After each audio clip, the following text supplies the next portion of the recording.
Assalamualaikum warahmatullahi wabarakatuh. Saya dari Perguruan Tinggi Universitas Tia Amuntai di Kalimantan Selatan dengan jurusan Administrasi Negara. Perkenalkan, nama saya Maila Raisya, NPM 182006626, lokal 6D, non reguler, nomor absen 30. Di sini saya mendapat tugas untuk melakukan wawancara kepada Kepala BPD Desa Bungur, Kecamatan Batumandi, Kabupaten Balangan,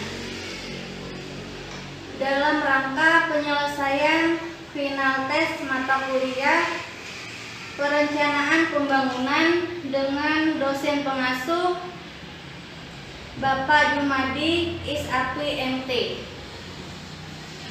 Perkenalkan, ini narasumber saya, Bapak Harman Apandi.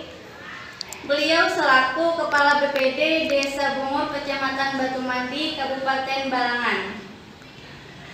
Terima kasih Bapak sudah bersedia menjadi narasumber dalam wawancara saya. Langsung saja di sini saya akan mengajukan beberapa pertanyaan untuk Bapak. Apakah Bapak sudah siap? Alhamdulillah. Pertanyaan yang pertama, menurut Bapak, apakah persepsi tentang pembangunan di desa yang sedang berjalan atau berlangsung saat ini? Ya, terima kasih sudah banyak. Sini akan sedikit memaparkan tentang persepsi pembangunan di desa yang sedang dijalankan.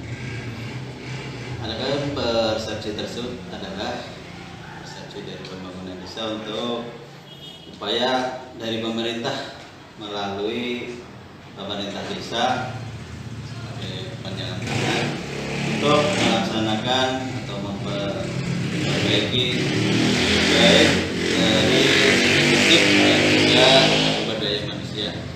Jadi di sini ada pembangunan fisik berupa peningkatan jalan usaha tani, untuk jalan usaha perkebunan, dan juga bagian untuk peningkatan baik di sektor perikanan dan juga untuk tujuan wisata.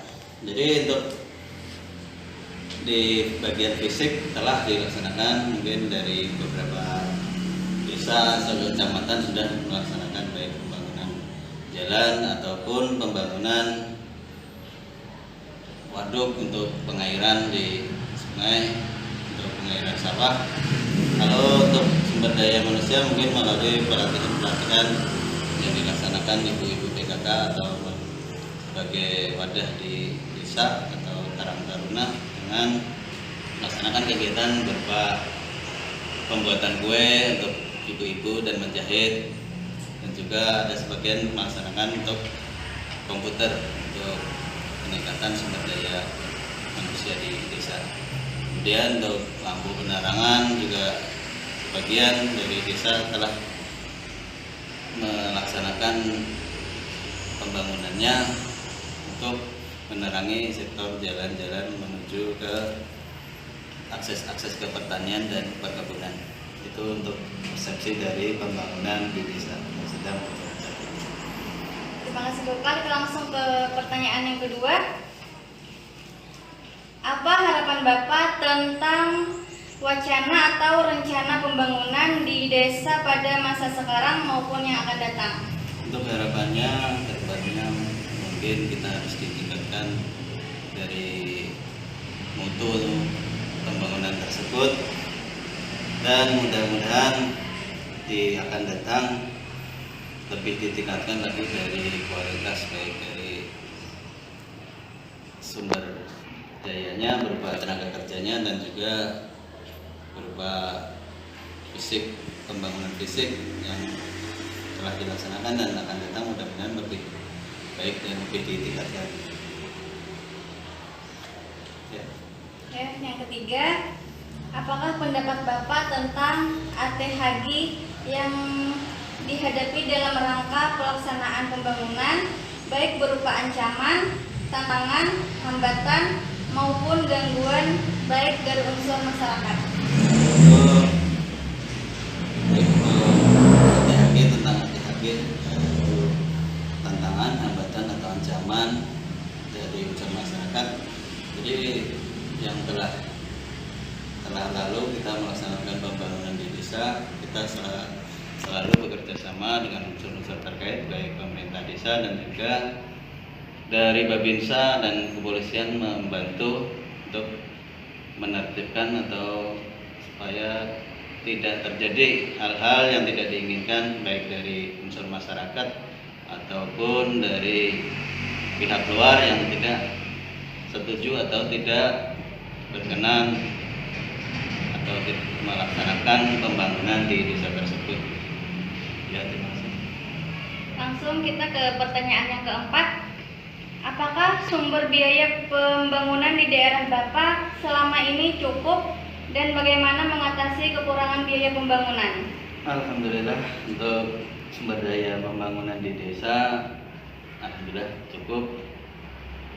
Dan untuk mengatasi kekurangan-kekurangan, kita biasanya dengan sistem swadaya masyarakat, baik itu melalui tenaga dan ada juga sebagian menyumbangkan berupa makanan untuk saat kita melaksanakan pembangunan. Pertanyaan yang keempat, apakah sumber biaya pembangunan di daerah Bapak selama ini cukup dan bagaimana mengatasi kekurangan biaya pembangunan? Ya, terima kasih untuk pertanyaannya mengenai sumber biaya pembangunan.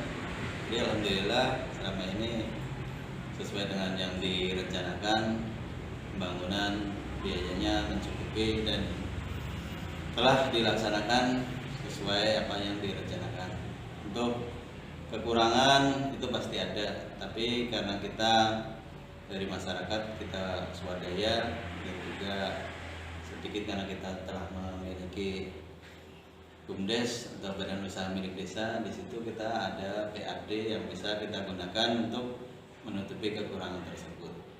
Dan selama ini alhamdulillah walaupun nggak terlalu besar, tapi ada pendapatan asli daerah yang bisa untuk menambahi kekurangan-kekurangan pembangunan desa tersebut. Ya, dan pertanyaan yang terakhir, pertanyaan kelima, menurut Bapak sektor apa yang patut dibanggakan saat ini dari hasil pembangunan yang sudah ada? Ya, untuk sektor yang perlu dibanggakan yaitu pertama dari perkebunan, karena dengan adanya jalan yang telah kita bangun dari kebun sampai ke pengepul, artinya masyarakat telah menikmati pembangunan dan artinya masyarakat telah melakukan pembangunan jalan tersebut dan kita rasakan untuk akses menuju ke tempat pengepul karet yang agak jauh, tapi jalannya sudah bisa dilalui dengan enak dan mempermudah dan mempersingkat waktu untuk ke pengepul karet tersebut. Dan juga dari sektor pertanian yang dulunya alat-alat transportasi tidak bisa masuk ke sektor pertanian, alhamdulillah sekarang bisa masuk dan juga mempermudah untuk saat kita panen dan memangkas biaya produksi atau pengeluaran dari masyarakat. Jadi masyarakat terbantu dengan adanya pembangunan fisik tersebut dan memperlancar akses untuk ke penjualan hasil pertanian tersebut. Ya, terima kasih. Terima kasih. Ya, cukup sekian yang dapat kami sampaikan. Terima kasih atas waktunya yang telah Bapak berikan untuk wawancara ini. Semoga apa yang kita harapkan berjalan lancar dan sukses selalu. Amin. Dan terima kasih juga kepada juru kameramen Tuti. Wabillahi taufiq wal hidayah. Wassalamualaikum warahmatullahi wabarakatuh. Waalaikumsalam warahmatullahi wabarakatuh.